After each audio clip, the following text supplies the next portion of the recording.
tapindaka muchitoro nevasanguna vedu veHedge Solutions. Icho kwa dembori ya Zimbabwe ndiri mukati mekufamba mukati mekupfapfaidza paka murewa chekwa muri ya Zimbabwe inzwai kune murume wanikati mukomana kusanganisa chikonzero haana mukadzi akura sei 33 years 33 murume aine 33 years muri ya Zimbabwe ane chigayo ane motokari dzake dzinokwana kuita ina 4 izvezvi ari kuvaka imba yake 7 rooms yakanaka tuye pa window level ati munhu uyo haana mukadzi anogara muimba yake iri nani aparotovaka imwe imba anogara ari 1 hapana zuva ravanoti vanhu vakamboona mumba make muchipinda girlfriend kana musikana vanodana naye but anogara ari 1 but mukufamba kwaita vanhu pane kupomerana nekutaurana kuti hei zviri kuitika mumurudzi medu muka hatisi kunzwisa chikonzero vanhu kudzingwa mabasa vakadzi vachirambwa kumudzimba dzavo vachidzoka kungoifa kusinganzwisisika vanhu vakazoti rimwe zuva mukomana uyu akatenga motokari yake chi4 vari pamhemberero yekupemberera vanhu vachibva vanzi kune mwana angaenda kumvura achibva adona nemugomo wemvura ndobva adona kudaro vanhu mwana achibva atofa afa kudaro zvikanzi mwana uyu muridzi wemwana achibva ati kuvabereki veukama vese uyai kuno kupinda wemboma kufunga kwenyu mwana ushu tingati kufenderoku vanhu vani mwana atonzera mwana atozvikanzi tichatienda kure imimi veukama zivai chete kuti mwana wangu aita sei afa ari murume but imbomirei kuchenga panapa ndobva amhanya ndobva anouya nemunhu auya nemunhu zvikanzi nemubatsiri nemubatsiri toda kuti tiite matari but bvisai mari yechi yematari wani mukomana uyoyo kana kuti murume uyoyo wepati kana kuti wemutambo wekupemberera motokari yake ndiye akabvisa mari yematari ndokubva aendesa mari yematari ndokubva yapiwa anonzi makumbire ekuti anonzi ani anofanira kuisa mari pai mudare payakasvika zvikanzi no musaisa mari muplate nemubatsiri iye haisi mari mutonditosora makutondikanganisa matari angu budai panze nemari iyo unzai imwe mari ichibva yabuda mune imwe homwe zvikanzi ndoinonzi mari yanga iri mari yematari panga padzi panodiwa $50 yematari ndobva abvisa $50 but yakatoenda iri 100 ichinzi inoda change no haisi mari ndobva yabviswa kudaro pakaendeswa imwe uyayo munhu akaita sekunonzi ari kuti ndabvisa mari zvashorwa here kuti mari yangu yarambwa ndokuita sekunonzi ati tsamwei atsama kudaro ndobva anzi imimi baba imimi ndiri kuda kuti inini ende murume uyu ndisanende kumberi anozivikana nguva dzese kunze aabvise juzi chero kukapisa sei aabvise juzi rake kutonore sei aabvise juzi rake havazivi kuti paanoenda kunorara anonobvisa here nokuti achimuka kuseni ndoro anenge anaro juzi iroro so juzi iri rinotomboonekwa rakachena kuratidza kuti rinowachwa but juzi kuti riwachiwa usiku rimuke rakaoma asisi nyore saka zvazoitwa mani ndezvokuti mubasi rakataura chiti meduwe dai makasira mwana uyu atinose kuti akafa pane kuvharwa nekudzimaidzwa kwaitwa mwana pese pari kuitika zvinhu izvi mwana ari mumba haana kuendeswa kuchipatara zvikanzi izvo zvatoda kuita pana pamwana uyu akazongooneka uda kumhanya kutiza zvikanzi batai murume yeye asatize ngadzoke pano ndokubatwa zvikanzi kuri kutizei zvikanzi andambotizai ndingobva hangu panapa ndabvisa wani mari yematari but mari yaita sei yarambwa zvikanzi mari yematari yarambwa ndozvaungatizai iri panapa zvikanzi allright muchida kuenda henyu bvisai juzi muri yezimbabwe kuti juzi ribve pamurume uyu rakatora nguva vanhu vakabata munhu kuti vabvise juzi kana muchiti juzi muri kutaura kuti kudini juzi rechando chaida kwakutonaka shinda yendu kutora yeye kuti yakakora yeye kuti kana rikawachwa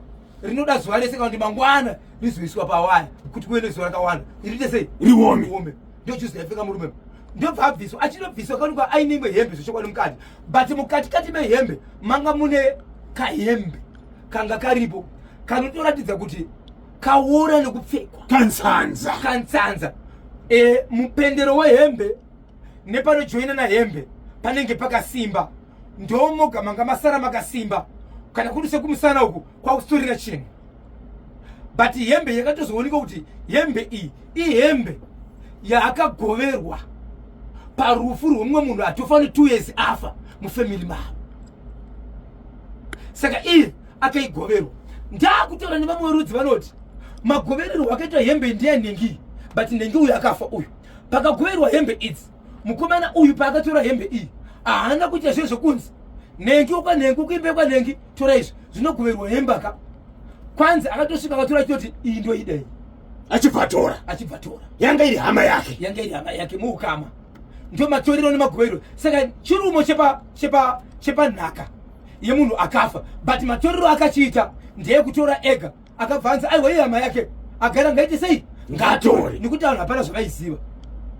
Zvikanzizvo zvikatozoonekwa kuti iwewe hauziva une dambudziko rekufa kwemwana, uyezve hembe izvi akafa uyu unorambirwa nechikuita paari.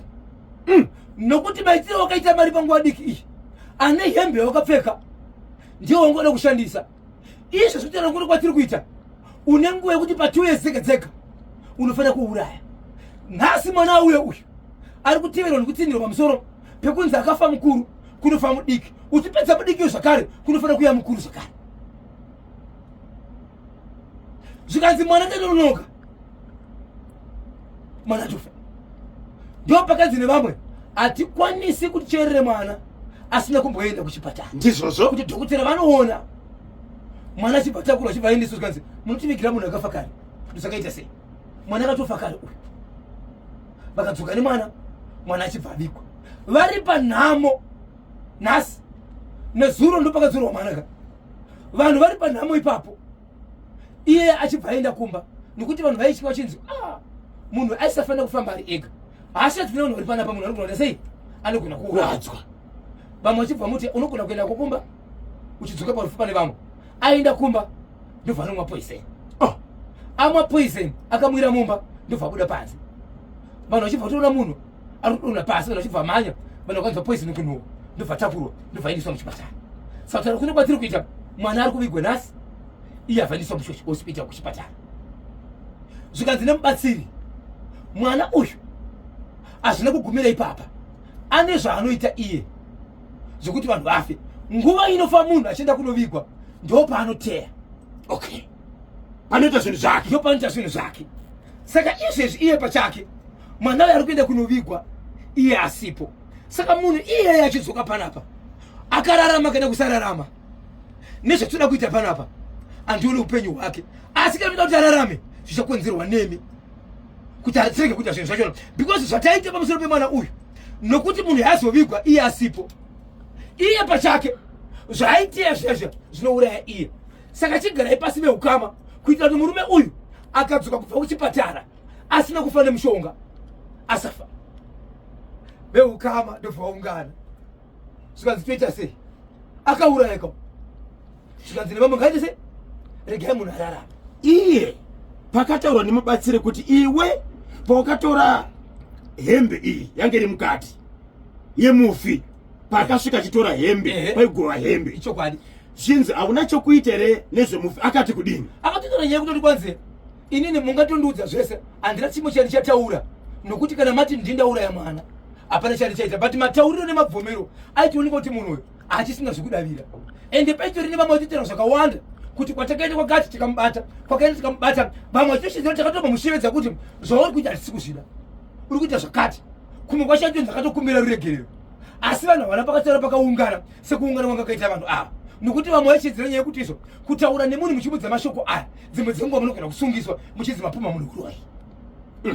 But paaiudzwa apa haina chinhu chaimbopokana, aive nemashoko kuratidza kuti munhu aneta, nokuti zvinhu zvaanga achifungidzira kuti secret yake zvakuzivikana, zvabuda pachena. Ipakabviswa hembe yemukoma KP, juzi rake nehembe paitowanikwa dzinonzi ndaa dzedze dzaitowanikwa pahembe tsawawa.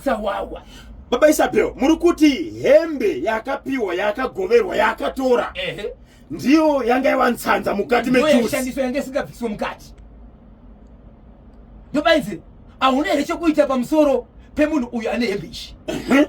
So kutora kwaitoita hembe iye ane zvaitozadzisa nekugadzirisa kuti zvive izvo kushandisa kwaita munhu. So kushanda kwaitisa munhu aitoshanda nehembe akaipfeka iye, kusvika hembe yadambuka iri pamuviri.